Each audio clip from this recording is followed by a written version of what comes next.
La muerte de Ucrania por poder.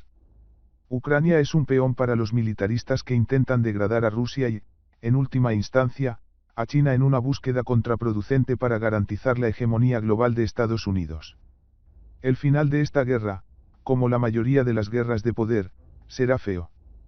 Hay muchas formas en que un Estado puede proyectar poder y debilitar a los adversarios, pero las guerras de poder son una de las más cínicas. Las guerras de poder devoran los países que pretenden defender. Atraen a naciones o insurgentes a luchar por objetivos geopolíticos que, en última instancia, no les interesan. La guerra en Ucrania tiene poco que ver con la libertad de Ucrania y mucho con degradar al ejército ruso y debilitar el poder de Vladimir Putin.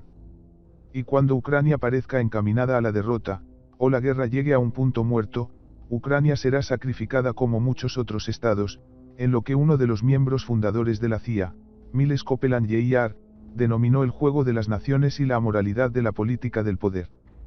Cubrí guerras de poder en mis 2 décadas como corresponsal extranjero, incluso en América Central, donde Estados Unidos armó a los regímenes militares en El Salvador y Guatemala y a los insurgentes de la contra que intentaban derrocar al gobierno sandinista en Nicaragua. Informé sobre la insurgencia en el Punjab, una guerra de poder fomentada por Pakistán. Cubrí a los kurdos en el norte de Irak, apoyé y luego traicioné más de una vez por Irán y Washington. Durante mi tiempo en el Medio Oriente, Irak proporcionó armas y apoyo a Mujahedin Khalq, MEK, para desestabilizar Irán. Belgrado, cuando estaba en la antigua Yugoslavia, pensó que al armar a los serbobosnios y croatas podría absorber a Bosnia y partes de Croacia en una gran Serbia.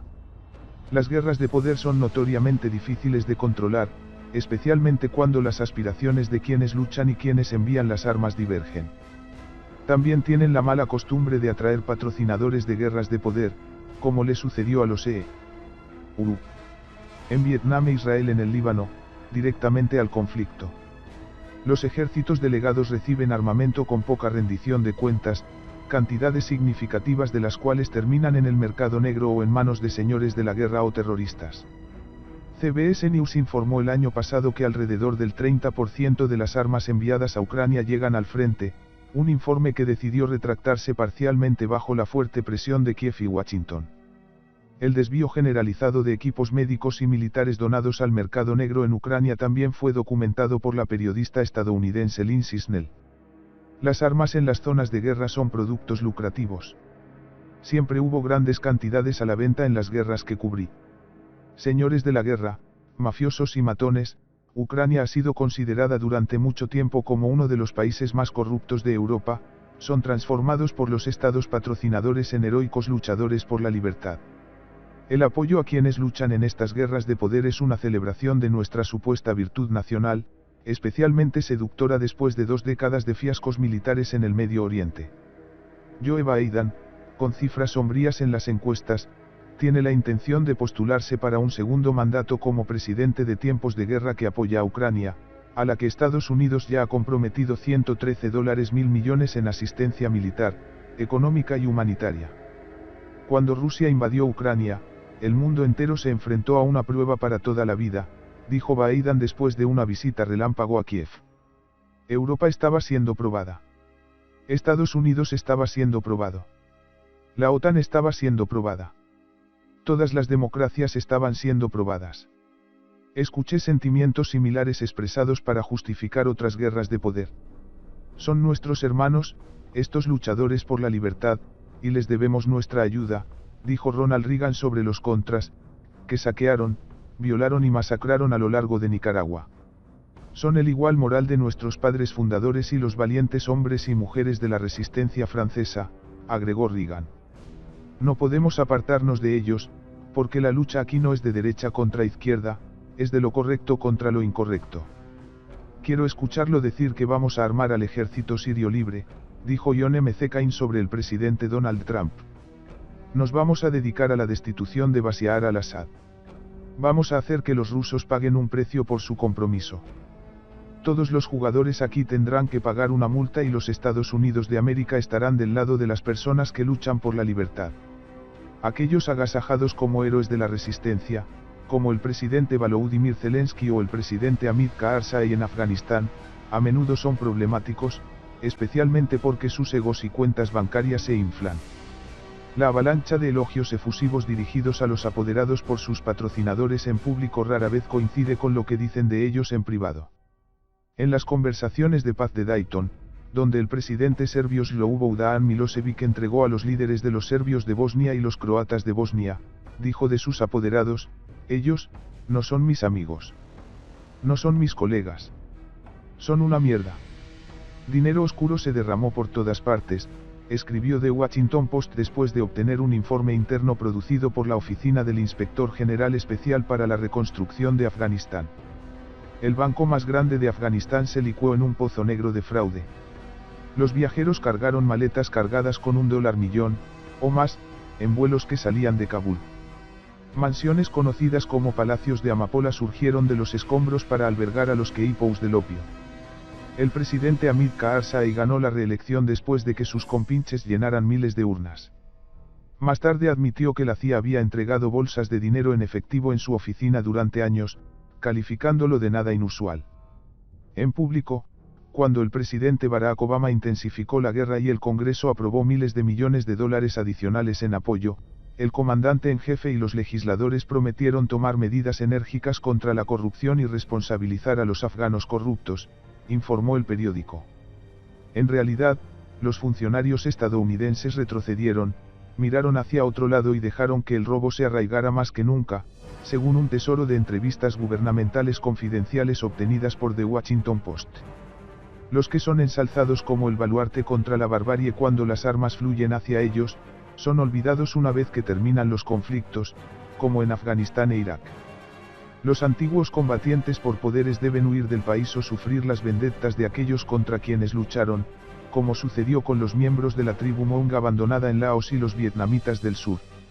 Los antiguos patrocinadores, alguna vez pródigos en ayuda militar, ignoran las súplicas desesperadas de asistencia económica y humanitaria, ya que los desplazados por la guerra pasan hambre y mueren por falta de atención médica. Afganistán, por segunda vez, es el símbolo de esta insensibilidad imperial. El colapso de la sociedad civil genera violencia sectaria y extremismo, en gran parte hostil a los intereses de quienes fomentaron las guerras de poder. Las milicias delegadas de Israel en el Líbano, junto con su intervención militar en 1978 y 1982, fueron diseñadas para desalojar a la Organización para la Liberación de Palestina, OLP, del país. Este objetivo se logró. Pero la eliminación de la OLP del Líbano dio lugar a Hezbollah, un adversario mucho más militante y eficaz, junto con el dominio sirio del Líbano.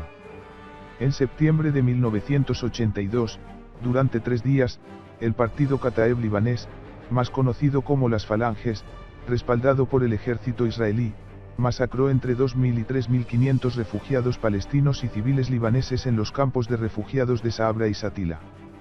Condujo a la condena internacional y al malestar político dentro de Israel.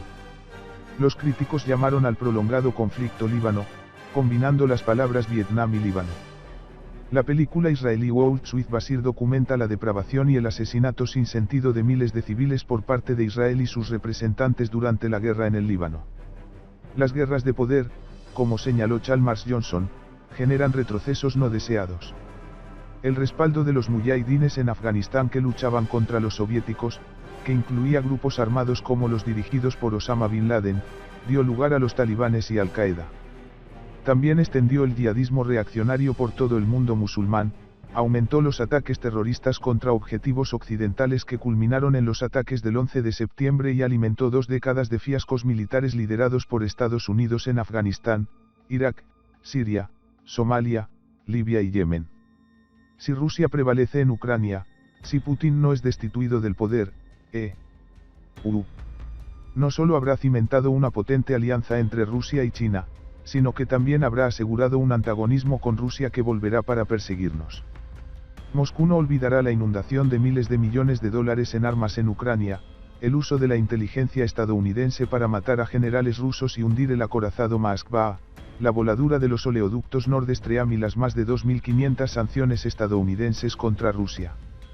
En cierto sentido, el retroceso es simplemente otra forma de decir que una nación cosecha lo que siembra, escribe Johnson, aunque la gente por lo general sabe lo que ha sembrado, nuestra experiencia nacional de retroceso rara vez se imagina en esos términos porque mucho de lo que los gerentes del imperio estadounidense han sembrado se ha mantenido en secreto.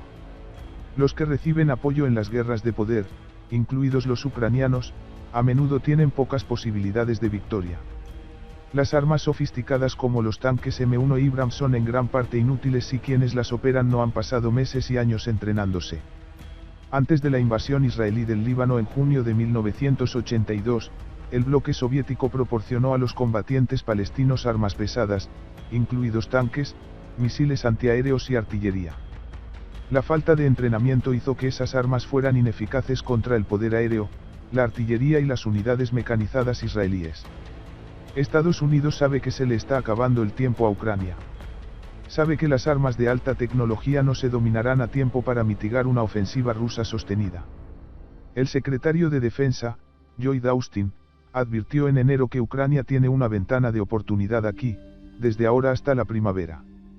Eso no es mucho tiempo, agregó. La victoria, sin embargo, no es el punto.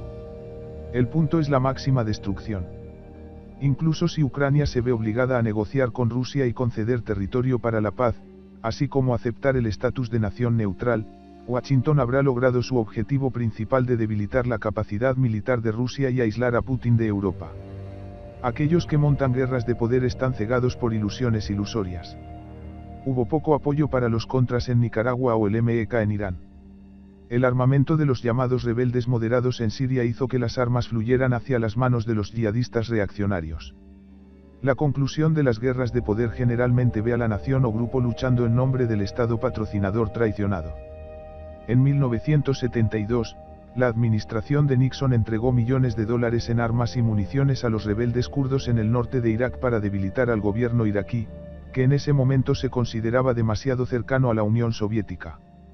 Nadie, y mucho menos Estados Unidos e Irán, que entregaron las armas a los combatientes kurdos, quería que los kurdos crearan un Estado propio. Irak e Irán firmaron el Acuerdo de Argel de 1975 en el que los dos países resolvieron disputas a lo largo de su frontera común. El acuerdo también puso fin al apoyo militar a los kurdos. El ejército iraquí pronto lanzó una campaña despiadada de limpieza étnica en el norte de Irak. Miles de kurdos, incluidos mujeres y niños, fueron desaparecidos o asesinados. Los pueblos kurdos fueron dinamitados hasta convertirlos en escombros. Se ignoró la situación desesperada de los kurdos porque, como dijo Henry Kissinger en ese momento, la acción encubierta no debe confundirse con el trabajo misionero. El gobierno islámico de Teherán reanudó la ayuda militar a los kurdos durante la guerra entre Irán e Irak de 1980 a 1988. El 16 de marzo de 1988, el presidente iraquí Saddam Hussein arrojó gas mostaza y los agentes nerviosos Sarin, Tabun y VX en la ciudad kurda de Al-Abha.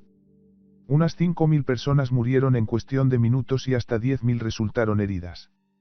La administración Reagan, que apoyó a Irak, minimizó los crímenes de guerra cometidos contra sus antiguos aliados kurdos. El acercamiento del presidente Richard Nixon a China, en otro ejemplo, incluyó el cese de la asistencia encubierta a los rebeldes tibetanos. La traición es el acto final en casi todas las guerras de poder. El armamento de Ucrania no es obra misionera. No tiene nada que ver con la libertad o libertad. Se trata de debilitar a Rusia. Saque a Rusia de la ecuación y habrá poco apoyo tangible para Ucrania. Hay otros pueblos ocupados, incluidos los palestinos, que han sufrido tan brutalmente y durante mucho más tiempo que los ucranianos. Pero la OTAN no está armando a los palestinos para luchar contra sus ocupantes israelíes ni los presenta como heroicos luchadores por la libertad.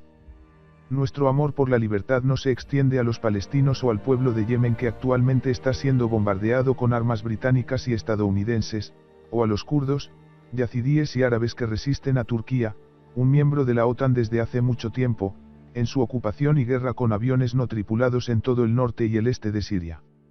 Nuestro amor por la libertad solo se extiende a las personas que sirven a nuestro interés nacional. Llegará un momento en que los ucranianos, como los kurdos, serán prescindibles.